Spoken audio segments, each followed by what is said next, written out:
Hi, welcome to my latest video. Well, this one is going to be part 3 of my VM server build, the rack-mounted one that I've been working on.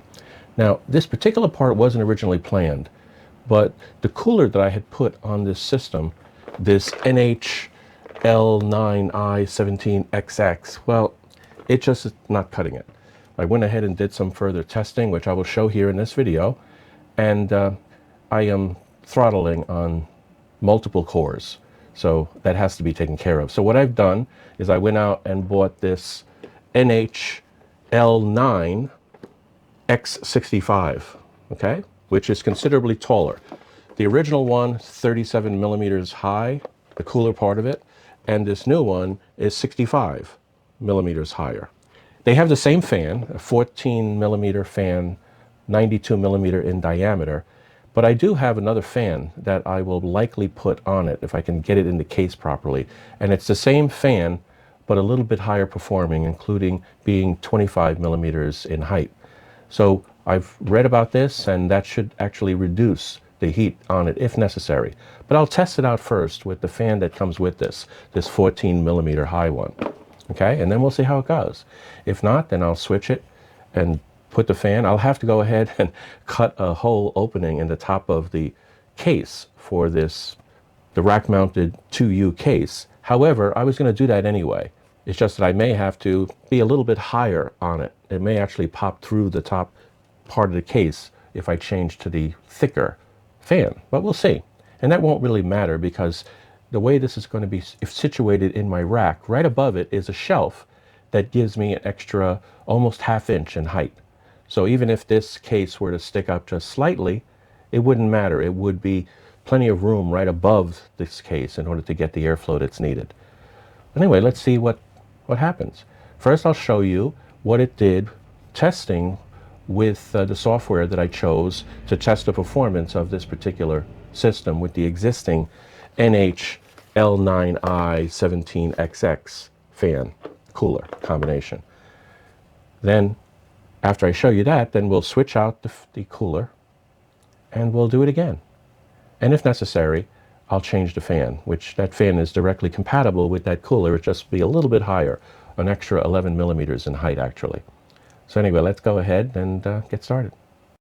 So as you can see here, I will be using a fairly recent version of hardware info to do the measurements of the heat dissipation of these tests.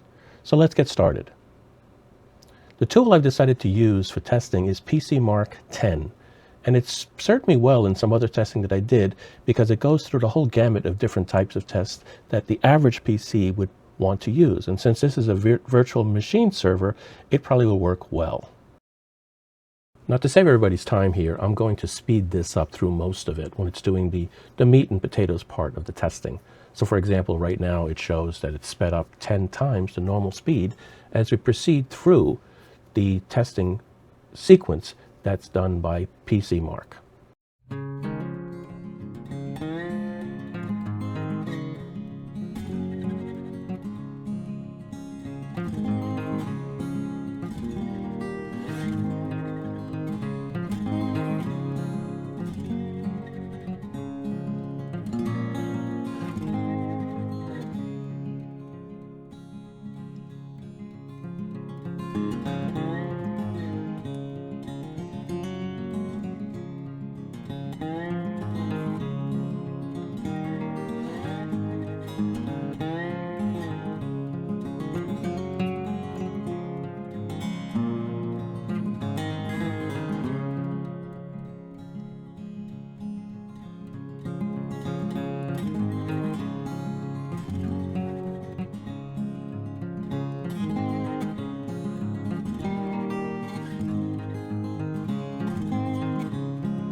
Well, that completes the main testing. As you can see, we got a pretty decent score, 7467. And here are the final heat results. Not good. This is a detailed breakdown of the heat for all of the cores. As you can see, the existing cooler just doesn't cut the job. So let's move on to getting this thing replaced, okay?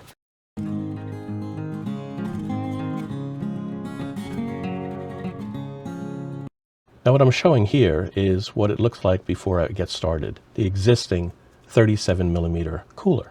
So let's change it. Okay, let's start by taking the old cooler off. Turn it upside down. Remove those 4 screws.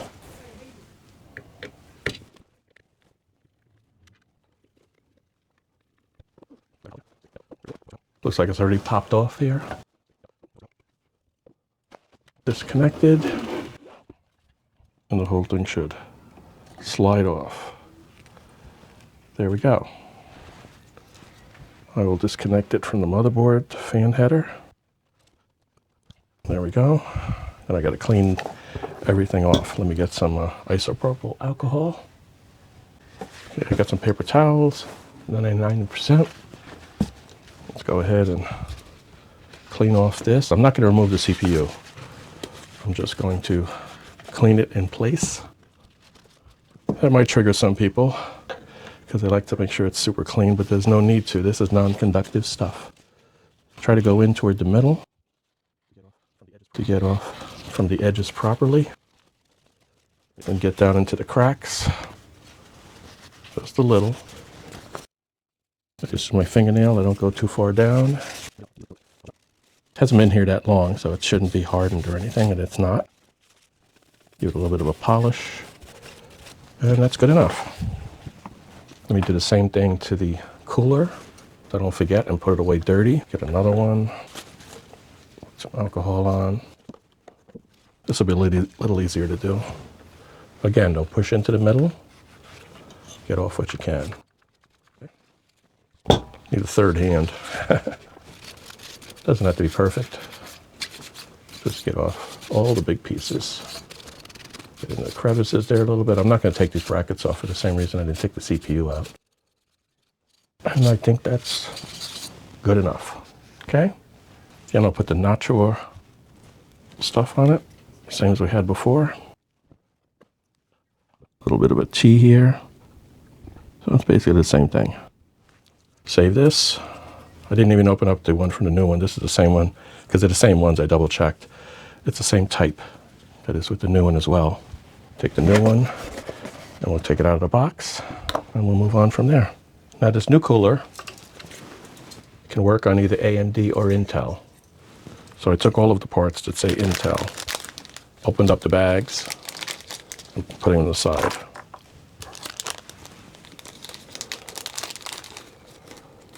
Okay. I did spread around the thermal paste just a little bit. We got the brackets for the Intel, and we've got the back plate that has to go with the Intel. It says to make sure that this part faces the motherboard, so it's got to go up this way, not this way. Okay? So I put it in, it has to go up that way. So the instructions say to go to the bottom and put that bracket on. So again, it says caution, this side must face the motherboard, which means it's going to go this way. Okay, and it's going to go in the back, sort of like that. So it tells me I have to put these screws through hole 2, which is the furthest one away from the center, and I've got to put these little lock spacers in here to lock them in place, like that. Do all 4 of those. Okay, I got them all 4 on there, and I got to put them. Make sure that it says secure firm 2 and not the caution. So at that point, I need to hold this in place. What I like to do is I have this yellow masking tape. And I put it so that it can hold it in place as I do the next step. That way it doesn't fall off. I do it 2 directions and we're good. The trick I came up with, I didn't see anybody else do it lately. If they did, I apologize. But this should hold it in place long enough for me to put the screws on the other side. Okay, let me turn this thing over again. Make sure it doesn't fall. I'll grab a screw here from this to hold it up as it drops down like that. And now I got to put these 4 blue spacers down. Looks like it go either way. Yeah, it goes either way. Put them down on top of the screws. Like that. Then you got to put these brackets on. And you got to put them so that they're circular like this. But there's 2 holes, a 1 and a 2. The 2, just like the other one on the other side, is the furthest away. So I got to put these into the hole number 2. I got to put my hand on the other side probably and push it a little bit in order to get this thing to go down. There we go. And then I got to put these nuts on top. And the same thing with this one. Hole number 2. Thumb screws going down very loosely. So it levels out properly. Getting as tight as I can with my fingers. And then I put the whole thing down again. It says to tighten them with a screwdriver. Crossways. Not going crazy with the tightness. Just enough to where it feels like it's really snug. I think that's good enough. So I want it oriented this way to avoid, being too close to the heat sinks. That's why I did it that way. So now I got 2 already trapped, or sort of like nuts with screw heads on them. But I got to remove the protective cover first. I'm not going to touch it. I'm going to leave it alone and just go right down onto the screws. They give you a nice screwdriver with the kit. I'll just go ahead and use theirs just to be consistent. But it looks like I have to remove the fan first. Take a long nose pliers, push down on that, hold this. The fan should be loose. There we go. Put it aside, and then I can reach the screws a little bit, get them both started. My regular screwdriver may work with this too, so let me, yeah, it looks like it does. Gives me a little more control. Do a little bit on each side. Okay, it's all the way down on that one. And then all the way down on that one. So we're good. We're in place. So I can put the fan back on. Get that hooked up underneath there. It's pretty simple. I'll take it off. Put this up underneath here. Into the screw holes. Take the long nose pliers and push it down again to grab the coil.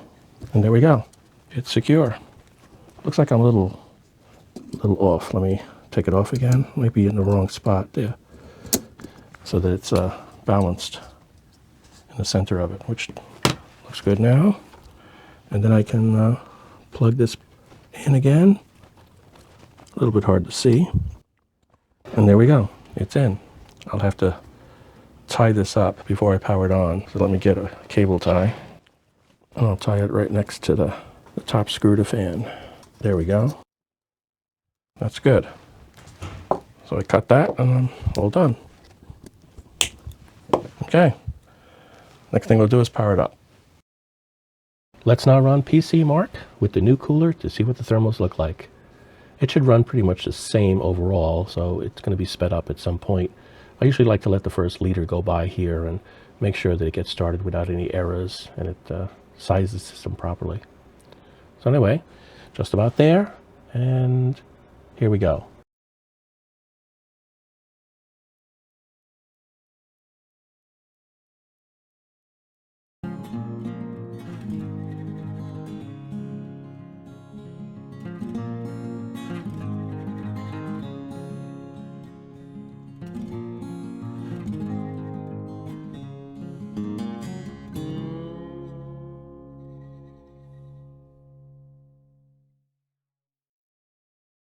And now I'm going to multiply the speed again so we can get past this a little bit quicker. We don't have to wade through all of this stuff.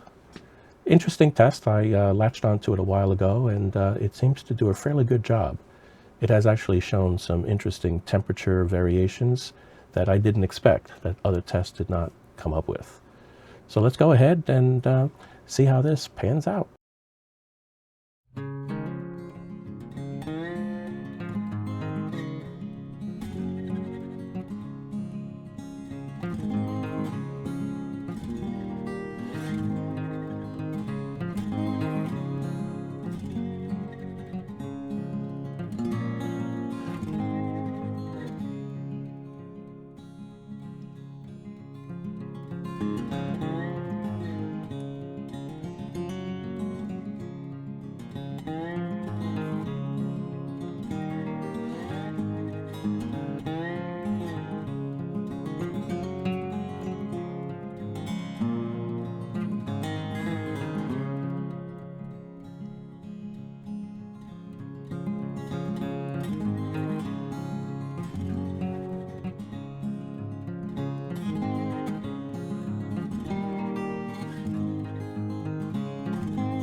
One thing to notice about this is I've actually gone to a higher resolution. I don't know if that's going to affect the results or not, but I thought that it would make it clearer, at least in visualizing the results. Looks like we're just about to approach the end of the test, and we'll see what the thermals look like. So far, I don't see any red, so that's a good sign.